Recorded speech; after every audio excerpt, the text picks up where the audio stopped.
Hey, yes, everyone. I just showed him something magnificent that's going to come. Is it possible? All right, yes, we are talking about... It's Paul, it's Matt. We're talking about... Whatever. No, we're talking about Mr. Robot, Season 3, Episode 4, Metadata Part 2.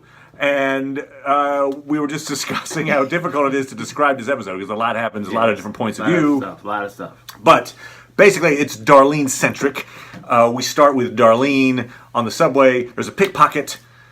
She confronts the pickpocket, takes a photo of, looks like Elliot in happier days. I think all those events don't really matter. She was just basically feeling like she's responsible for everything, so it's okay if somebody picks her pocket. There is something I want to bring back to that photo. I think is important for a couple of reasons, and we'll talk about that later. But this is just later. Superficial. We're moving on. So we then cut to what was at the end of episode 2, which is Elliot breaking into the safe house. And there's a nice little moment there where the FBI agent kind of is trying to fix the problem, and so kind of Darlene's about to come home. She's like, "Don't pay attention to me, but Elliot's in the house right now, and just know that." And so Darlene covers, and we'll talk about that a little bit. But basically, she's like, "Yeah, I tracked you, but it's because I don't trust you. I don't trust Mr. Robot." And she didn't say, "Oh, and it was the FBI." And then, we have Angela and Irving have a really important scene in the diner. Yes. The ribs scene. We've got where he says that, "Hey, we got to do it. We got to do phase 2." And she asks this cryptic thing of, "Is it possible?" And he's like, "Yep, sure is." We'll talk about what that might be. Then we've got we have a member of F Society getting arrested. Yes. And it is noted that seemed awfully easy if he works for the Dark Army. Yes. And so is he a plant of some kind? We've got Elliot and Darlene they walk a dog together, and they're kind of connecting. And he says, "Okay, we need a plan. Here's my plan to get more information on the Dark Army. When I go to Mr. Robot phase, follow me and see where I go. Maybe I'll lead you back to the Dark Army." So that's the agreement. Darlene sees him leave one night, follows him, and discovers that Angela picks him up and drives him off. And so there's that. Also, then when Elliot, Mr. Robot, gets to the hideout where Angela and Tyrell are still plotting stage 2, we do see Tyrell is like totally done with Mr. Robot at this point. At least that's what it seems. Yes. Is no longer infatuated. He discovered that while he was working, the best plan in the world to have him work at E-Corps resulted in making their plan much harder. Right. And then obviously that's a carryover from last week. When at the end of the episode last week is when Tyrell is told, "Oh yeah, by the way, it's a split personality, and your hero God is flawed, and in fact is working counter to you." And so that carries over to he's like, "You're not the person I thought you were." But we do see Miss Robot choke Tyrell, and in the middle of choking him, starts to come back into Elliot form. Angela, he is Elliot seeing Angela and Tyrell together. Yes. Before Angela knocks him out. Yes. Apparently, with some kind of drug thing.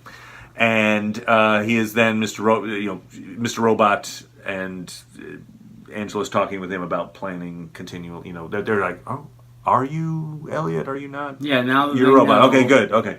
Now they know that this. Now their job is much harder.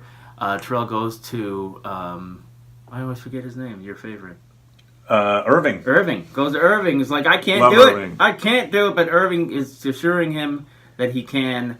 And Irving proves his salesmanship again with this great speech about, this is that moment, that your destiny, and it's like totally pulls him along. And tells him, "Oh yeah, sure, we'll look into getting your wife and your daughter or your son or whatever. We'll look into that." Irving obviously knows that Joanna's dead and is just Well, at least he covering. knows that, there's something wrong. I think he even knows she's dead because the FBI knows. So, why should that mean he knows? Well, we know that the guy from the FBI is a Dark Army guy. Oh, yeah, that's true. So he's probably been told. But you're right. It's not 100% guaranteed, but it looks, from his face, I got the idea of like, that's true. Okay, his face does look like. I'll look good. I'll get into that. Is what he said, or something like that. Yeah. It's like he says very cagey language instead of yes. And we also have Angela talking to Price to get Elliot fired. Yep. So that he no longer has the ability to go into Ecor and screw up their plans. Yep.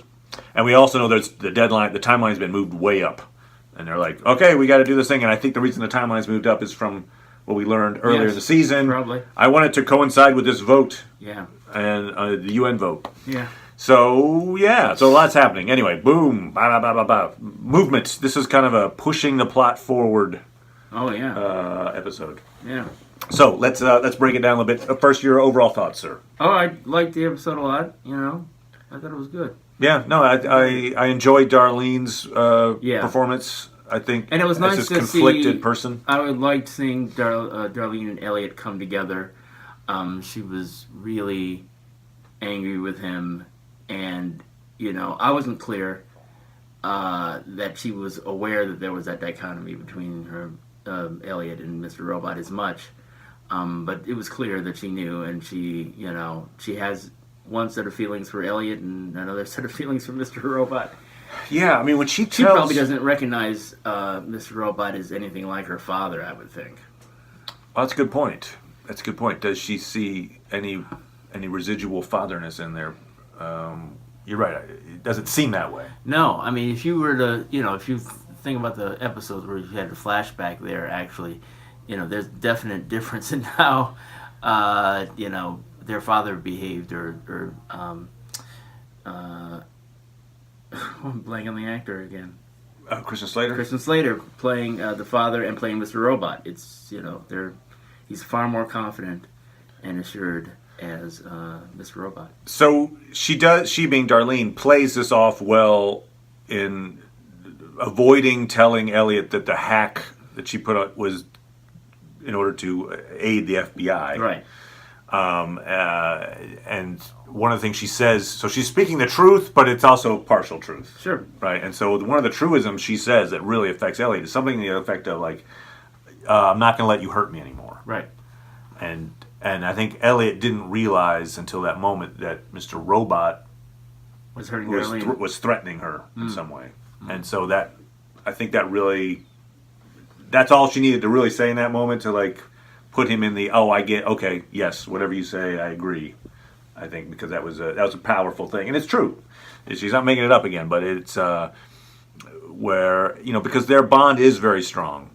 Elliot as Elliot and Darlene, I think, do have a very strong bond, and we see that a few times when Darlene's talking about not wanting to bring the FBI in to end the sting operation. Like, I want to do this by myself, right?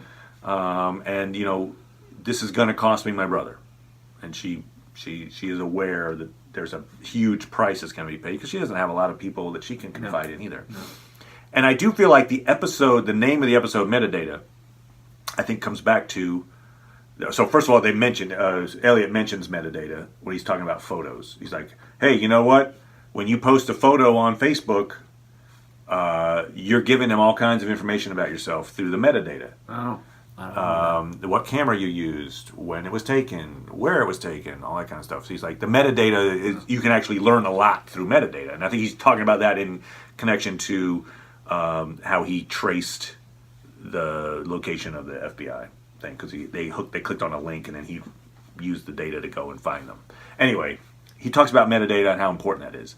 Well, then we also, big part of this episode, the beginning and end of the episode, is Darlene takes this photo that's very important to her, leaves the purse. Mm-hmm. And at the end of the episode, she puts the photo up on the mantelpiece, I think, in Elliot's place. Yeah. And so I think that photo, when he talks about photos on Facebook, have these metadata, you can learn a lot about a person through these. I think that what he's saying, she has an analog, she has a hard copy photo, but you know a lot about her by how important that photo is to her. that photo symbolizes maybe, again, similar to when they built the snowman. It's the last time they had happiness and joy, and they could just be themselves. Sure, yeah, no, I mean, a definite symbol of their relationship. I just, You're not sure if it's a minute. Okay, maybe I was deep diving a little far on there. Okay, I mean, that's what you're getting out of it. That's good. Because I also feel like there's a few different moments in this episode where we see Darlene, trying to just like be a normal person again. Like when she talks to the FBI agent, at the bar. Yes. And she's like, "Oh, just have a drink and talk." Yeah. And when she's like looking at tickets to Budapest, and it's like she's like trying to pretend, and I don't think she thinks that she can live a normal life again, but I feel like she likes to pretend she's a normal person for little periods of time. It makes her feel better, maybe. That's what I'm getting at. That's interesting.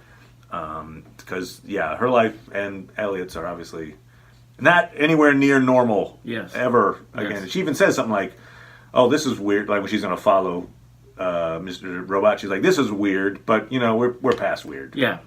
So I think she would rather live in that life in that photograph, but she can't. Anyway, I got that out of there. So what's something impactful from you, sir? Was there a particular scene that struck you more than others? I mean, one thing, the whole thing with Angela, and how she's, it was interesting to sort of see looks of guilt when Elliot was seeing her with Tyrell, and trying to figure out how she's going to make this thing happen. Spin it, yeah. Because she still is committed to whatever vision that she saw, and I believe getting revenge on E-Core. But she's becoming less sympathetic as time goes on. Like she was a kind of always like sympathetic person. Well, it's hard for me to see, her story. I feel like the whole series is based on Elliot's actions to do this, to damage E-Core and bring about something really great through this action of destroying the financial service, but it's just not turning out that way. And so now he's trying to come back from that. And I feel like Angela, since she's trying to keep having it happen, is like she hasn't learned that lesson. Darlene also, too, is like probably thinking, God, that was not the right thing to do. We should not have done that. And Angela still is committed to getting destroying E-Core. So it's hard to see for her exactly, her coming out of this very well. Yeah, I agree. You even mentioned a point that I didn't think about, which was you feel like the conversation between Elliot and Darlene, when Darlene says, "Hey, let's make a vengeance pact. Yeah. Hey, if one of us dies, the other one has to go and get vengeance on their killer." Yeah. You feel like, and I think it's a reasonable thought, that this is setting up Darlene's death. Yeah. So you feel like, who do you think is going to kill off Darlene then? I mean, a White Rose? I think it's White Rose only because, either A, it's White Rose who kills her, or just the fact that, you're in charge of this organization that had this peon kill her, so I have to kill you. I would say, I'll throw in this other thought. Even if it's Irving, or that first command guy, it's like, it's not like, hey, you're good, you and me are good, it's just these guys that worked for you that killed her, Right, on your orders. Now, I will throw this in, and I know you aren't necessarily high on this idea, but so they'll hear it, and when in the unlikely event that you're right, and you're like, they will know. Oh, Matt was right all along. I get the virtual I'm dollars. an idiot. Yes. I feel like the E-coin. I get the E-coin. Yes, not Bitcoin. No. So they're making this pact. Hey, whoever kills me, I want you to promise that you'll go and get them back. Or did she say kill them, or did she just say get vengeance? I can't remember which. I feel like it's revenge or something. If Mr. Robot kills Darlene, then you'd have a scenario where Elliot is attempting to get revenge on on himself, basically. Sure. Yeah. And there is a moment in that same episode. It's the one where Darlene says, "Hey, I don't want you threatening me anymore." Right. He says something to the effect of, "When he does stuff, that's not me." Right. And she says, yeah, I know. Right. But that's, I mean, I'm just kind of laying a little groundwork for this, anyway, so I'm saying that's a in order to make potential. that work, that would be, although as you were speaking of it, I thought about a way, Oh, or yeah? at least, well, it's like, unfortunately, they haven't established, I mean, one thing about the topic, and there's some of dual personalities, and there's some disagreement of whether that's a real thing. It's Right. in the reality of the show, it's a real thing. Yes. And typically in stories like that, a way of resolving that is a way of killing the other personality. I don't think that's where they're going though. But if they decided to go that way, and and the whole idea that you touched on again, which is like trying to figure out what it is that Angela, this vision that she is. That seeing, is very interesting. It's like I feel as if. I think we mentioned before, where the idea of an alternate reality, I just don't feel it's in the show. It would totally change the nature of the show. Now, I mean, her believing that there's an alternate reality, that's one. So what we're talking about is when Angela says, is it possible? And Irving assures her that he's seen it. White Rose showed him, and it's possible. He feels like, hey, a lot of crazy stuff. Oh, that's right. Technology. Ribs. That was actually really good. Yeah. I love that monologue. Look at all the stuff we did with these ribs, and that's technology. We never knew this was possible, and here it is. And so, he compares this mystical technology to ribs. Yes. And then there is some speculation that Angela has the line earlier this season where she's trying to convince Elliot to join her, and she says, hey, what if none of this happened? Right. Yeah. And I mean, like, what if our parents were still here and none of they hadn't died? Yeah. So perhaps she's, I would be disappointed if, and that would be crazy. So they talk about parallel universes. They have to really sell it to me that we actually would have a parallel universe, because it just doesn't seem. It seems more likely that the White Rose is like, oh, you're crazy? How can I use that? Exactly. It seems that's more in line with this show's character than to suddenly become parallel universe, like Fringe or something. Like this show feels more like, hey, how do I use your emotional weakness against you? Yeah. I'll promise you or this at least thing. To get, not against you necessarily, but to get what I want. Yeah, right. To achieve my ends. Yes. So that seems more likely. It would be. The show would change drastically Yes. if we do like or what is it, Flash with the Flashpoint or whatever. Oh, yeah. Return to the time before my parents died, and now where everything's fine. But there's problems, new problems. Anyway, maybe time travel. Maybe it's let's hope not. I feel like that's a problem. Oh, yeah, me too. Not a problem with every show, but with this show, a time travel thing would be weird. That's all, and it doesn't feel like they've established that at all. I mean, the only way that you could suggest that they've suggested that they let us see Mr. Robot, right?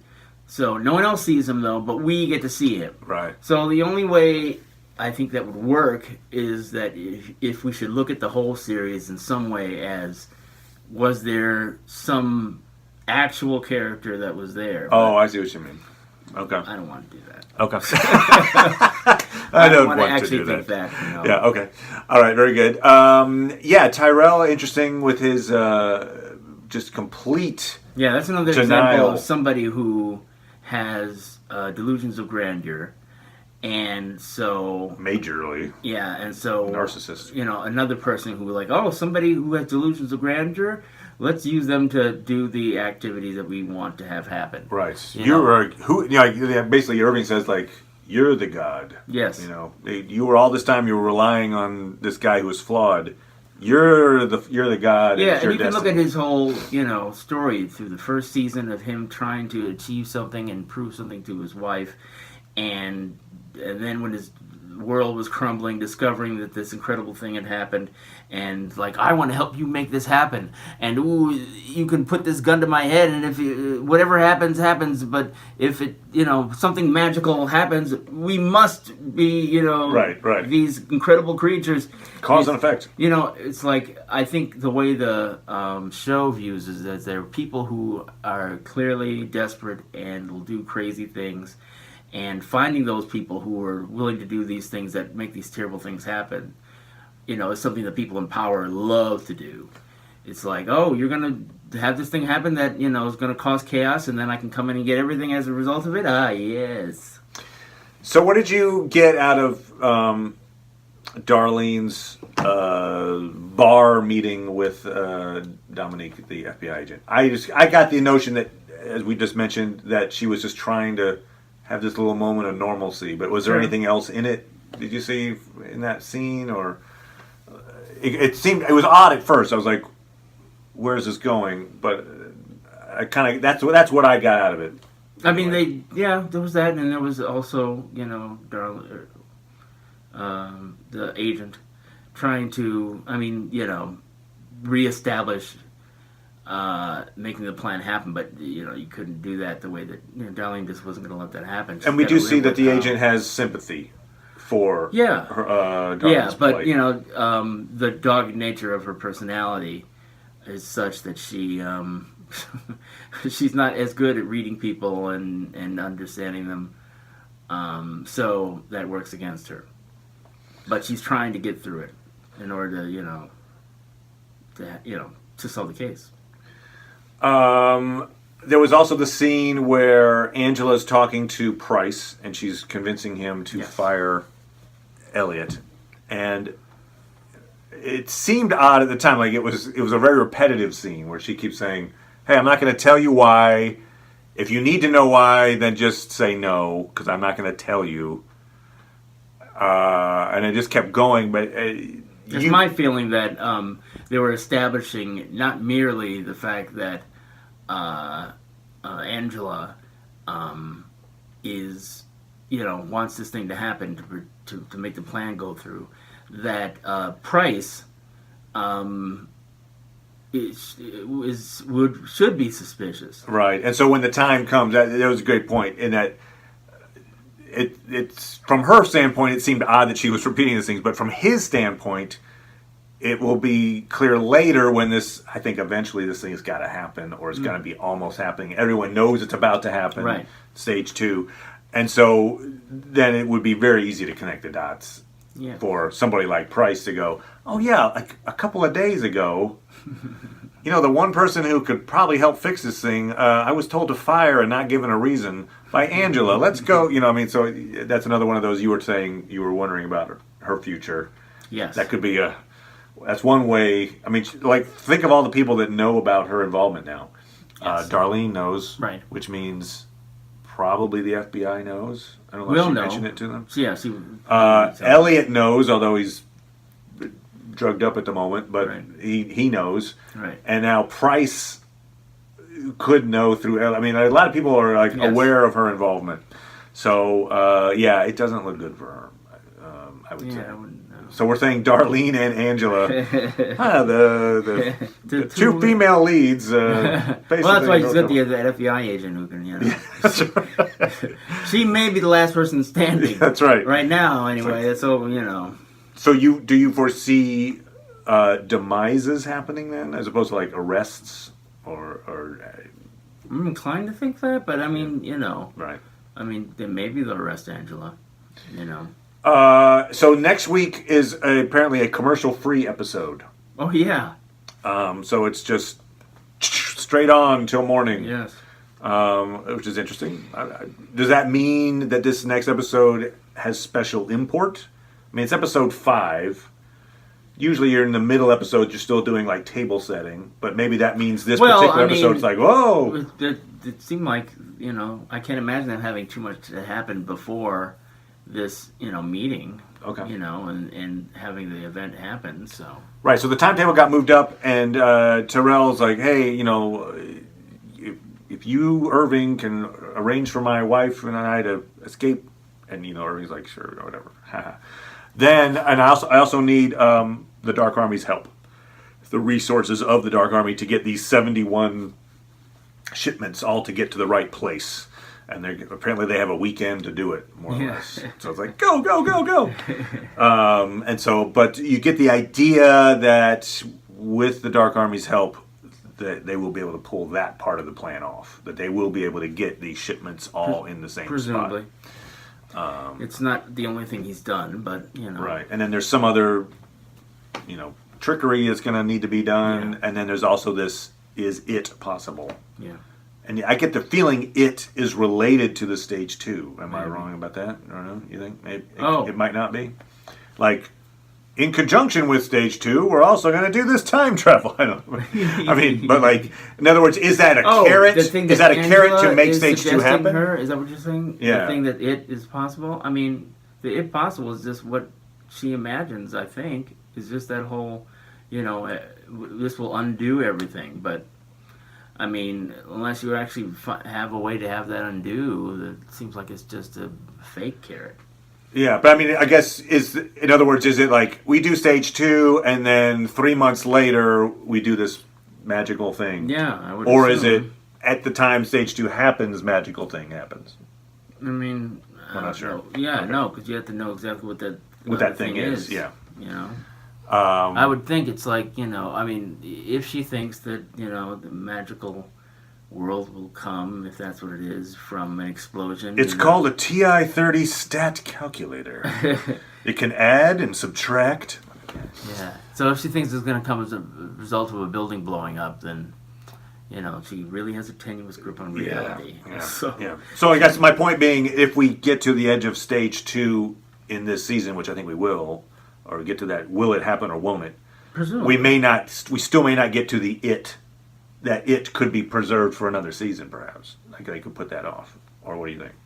I feel like once the jig is up, then Darlene, not Darlene, then Angela's dead. That's what I feel.